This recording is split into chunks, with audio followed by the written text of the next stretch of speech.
And I don't, but I guess what I would say is, but the evidence is whether it did create a close bond. okay. And you have no idea how many overnights Mr. Petru spent with VHA in the past year, correct? No, I don't. Okay.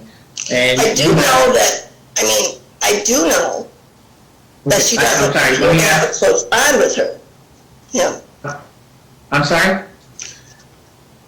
I do know that she does not appear to have a close bond with him as of now, as of this date.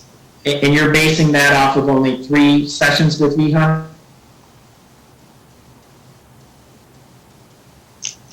You can gather that from... My question is yes or no. You're basing that off of only 3 sessions with VHA? Yes. Okay. And Mr. Petru, you didn't invite Mr. Petru to participate in any of those sessions?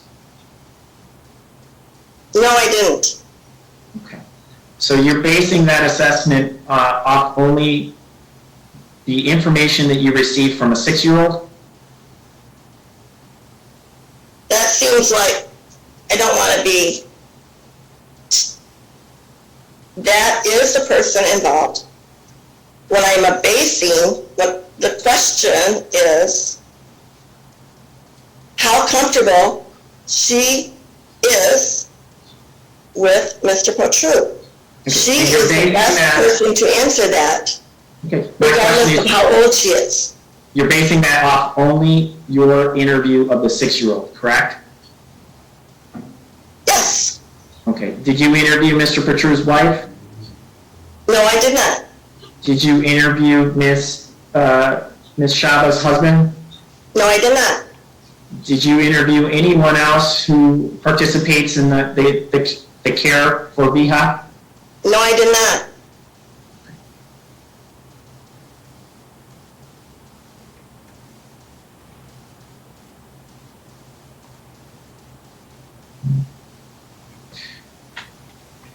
Do you believe a week of parenting at a time would be appropriate for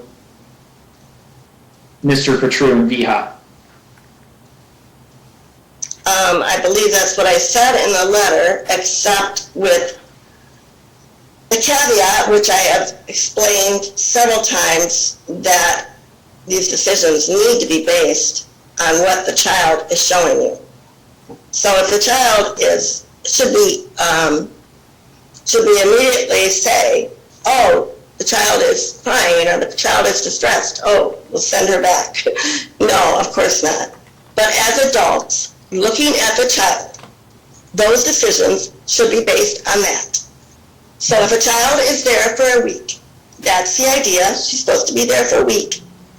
And at some point, she's very upset about missing her mother, or missing her, missing her mother, whatever the situation is, those needs need to be listened to.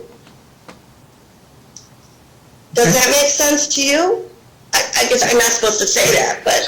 So what you're saying is after a week that the parents should consult with each other and decide how things are going? No, during the week. During the week. Yeah, that's what I've said from the beginning. Okay. And relative to your testimony today, are you getting paid for your testimony? Yes, I am. How much are you getting paid for your testimony today? $70. $70? Mm-hmm. Is that per hour or for your complete testimony? Yeah, for the whole thing. Okay, and who's paying you? I'm sorry? Who's paying you? Deepthi, I believe.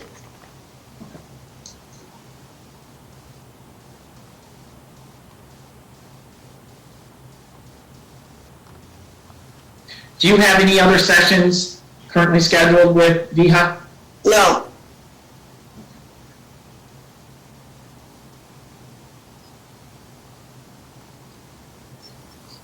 Thank you, Your Honor. I don't have any further questions. Mr. Finley. Yes, Your Honor. Marjorie, that $70 is to compensate you for your time here today, is that correct? Yes, of course. Is that $70 in any way influencing your opinion one way or another? No, Okay. You did talk to Dad on the phone, right? yes, I did. Hey, tell me what that conversation was about. I explored how Viha did in South Carolina. I learned more about how much time Mr. Protru had spent with Viha. I learned that about the trips north. I had heard something about that in the sessions that I had conducted with Viha. And I learned, a little bit about, there seems to be, I asked directly about the concerns that Viha had about family dynamics, and his answers seemed honest and caring. So he obviously loves his daughter. From a phone conversation, that's what I believe. I certainly did not find any evidence elsewise. Okay. He didn't hang up the... I mean, it's easier to see whether that affection that bond is very strong in person, obviously. But, Right. Yeah. So I just want to get to the bottom of you contact him, I want to say out of the blue. He must have been like, well, who are you and why are you calling me, right? Oh, no, not at all. Well, tell me about that. What was his reaction to you making contact with him? Oh, no, no, he was waiting to talk to me. What do you mean he was waiting to talk to you? He wanted to talk to me. How did I he... called it. Okay. And we exchanged, voicemails, and then I talked to him. Okay. We got through. Did you initiate contact with Dad initially? Yeah, I know what you're saying. I think I did. It Okay. was on my list. And Well, what I'm trying to get to the bottom of is the first time you guys actually got a hold of one another, did he have questions like, hey, I didn't know my daughter was in therapy, what's going on, Okay. No. What was his attitude, if any, towards going forward with therapy? Did he think it was a good idea or bad idea? He didn't seem objecting to it. What I said to him, I believe, is I said, your daughter seems well adjusted. And as I've said, at this point, I don't feel that Viha needs therapy. And basically that's what I said. Your daughter's well adjusted, but I'm glad to talk to you. And how are things going in your visits? Did he share his opinion on what he thought would be best what he thought should be the time she should spend with him?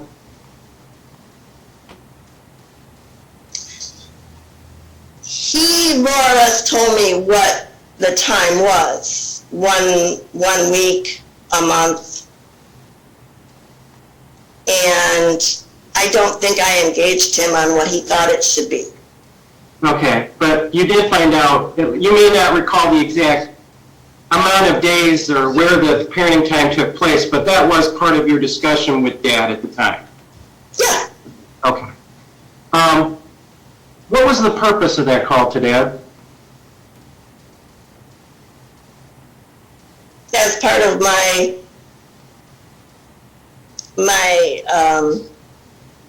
assessment of where that relationship stood.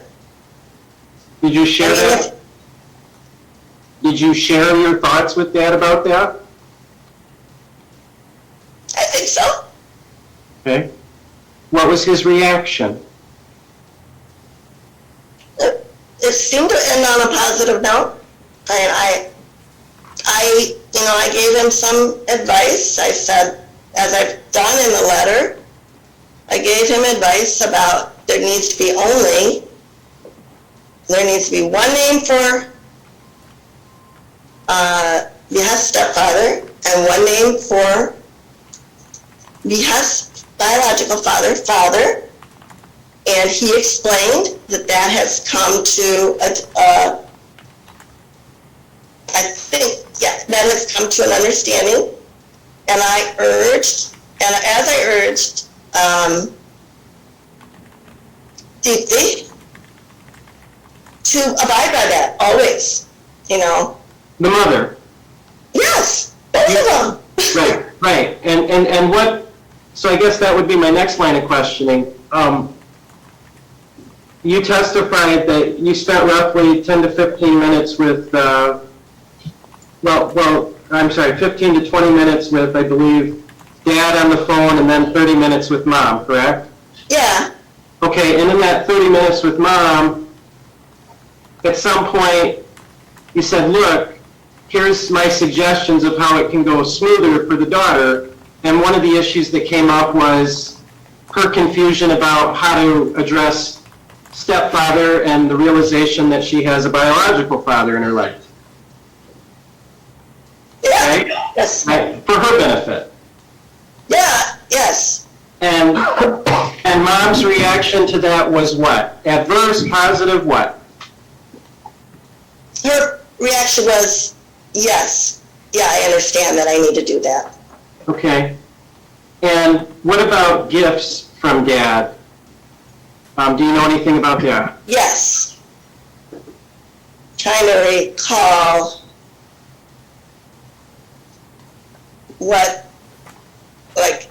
who said all this to me. Okay, I don't want you to get into that, but I just want you to tell me what advice you gave the parties regarding gifts. Okay.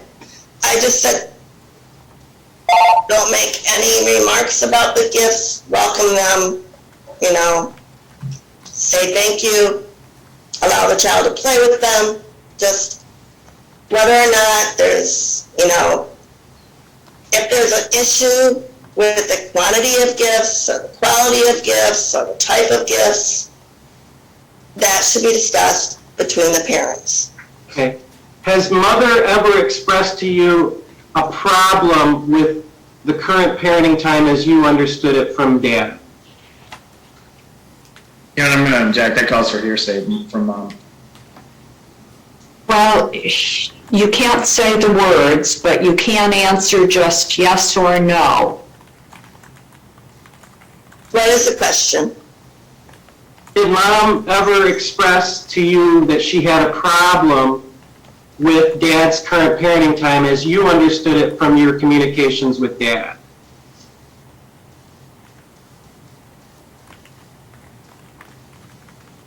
The current parenting time. Yeah, no, not really. Okay. I appreciate your time, Margie. I don't know if anybody has any other questions, but I'm going to say that's it for me. Thank you. Mr. Vella? Nothing further.